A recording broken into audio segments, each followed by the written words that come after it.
Welcome to today's video where we'll be exploring the topic of workers' rights in the European Union. When we think of workers' rights, we often consider wages, but it's about so much more than just pay. In the EU, workers' rights encompass everything from working hours to health and safety standards, and these regulations are vital for ensuring fair and safe working conditions across the 27 member states. So let's dive into what workers in the EU can expect when it comes to their rights at work. First, let's talk about working hours. The EU's Working Time Directive is a major piece of legislation that governs this area. Under the directive, employees in the EU cannot be forced to work more than 48 hours per week, including overtime. And this limit ensures that workers have a healthy work-life balance, preventing exhaustion and burnout. And the directive also mandates that workers are entitled to at least 11 consecutive hours of rest per day. In addition, workers must have a minimum of 1 day off per week, which is usually Sunday, but this can vary depending on the country or the sector. Another important aspect of the directive is the requirement for paid annual leave. In the EU, every worker is entitled to at least 4 weeks of paid holiday per year. And this ensures that workers can take time off to recharge and maintain their mental and physical well-being. Beyond working hours, the EU also has strict rules about rest breaks during the workday. If you work more than 6 hours a day, you are entitled to a rest break, although the length and timing of this break can vary. And now let's move on to health and safety standards.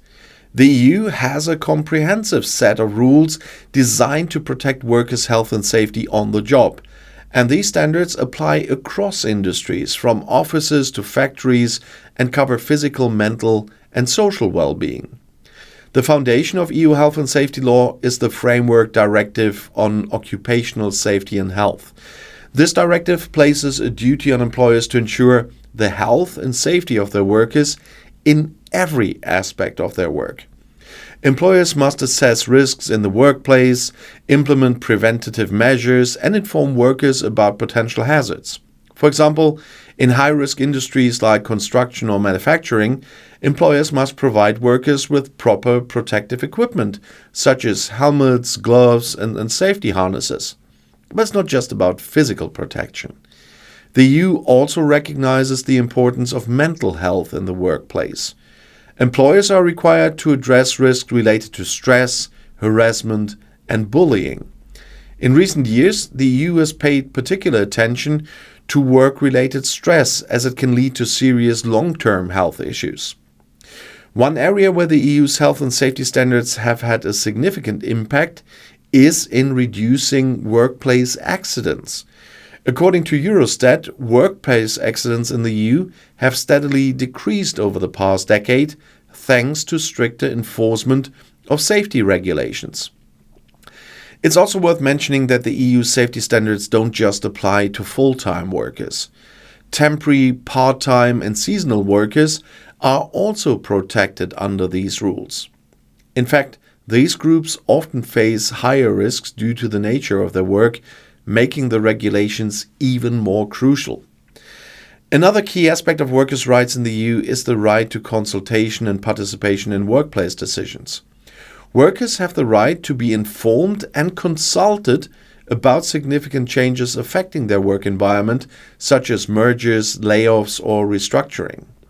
This ensures that workers have a say in decisions that impact their jobs and their working conditions. Moreover, many EU countries have strong trade unions, which play a vital role in representing workers' interests and negotiating better working conditions. And these unions often work closely with employers to ensure that workers' rights are respected and upheld. It's also important to highlight the EU's focus on protecting vulnerable workers.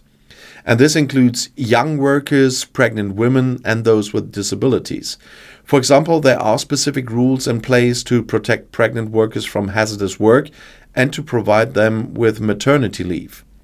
Similarly, young workers, particularly those under 18, have additional protection when it comes to working hours and the type of work they can perform.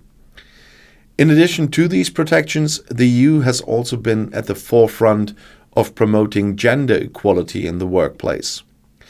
The EU's Equal Treatment Directive ensures that men and women receive equal pay for equal work, and it also requires employers to take steps to prevent discrimination and harassment based on gender. This has been particularly important in closing the gender pay gap, although there is still work to be done. And finally, let's talk about enforcement. While the EU sets the rules, it's up to each member state to enforce them. National labor inspectors and courts play a crucial role in making sure that employers follow the law. If workers feel their rights have been violated, they can file a complaint with their national labor authority or take their case to court. The EU also has mechanisms in place to resolve cross-border disputes, which is especially important in today's globalized economy, where many people work in different EU countries. In conclusion, workers' rights in the EU are comprehensive and designed to protect workers in every aspect of their working life.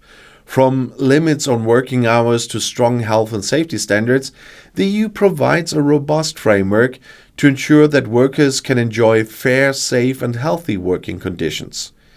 But these rights are not just set in stone. They continue to evolve as new challenges arise, such as the impact of technology and remote work. So thank you for watching, and I hope this video has given you a little bit of a clearer understanding of workers' rights in the European Union.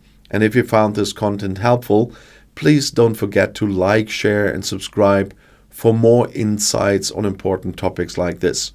See you in the next video. It's right here in the end screen.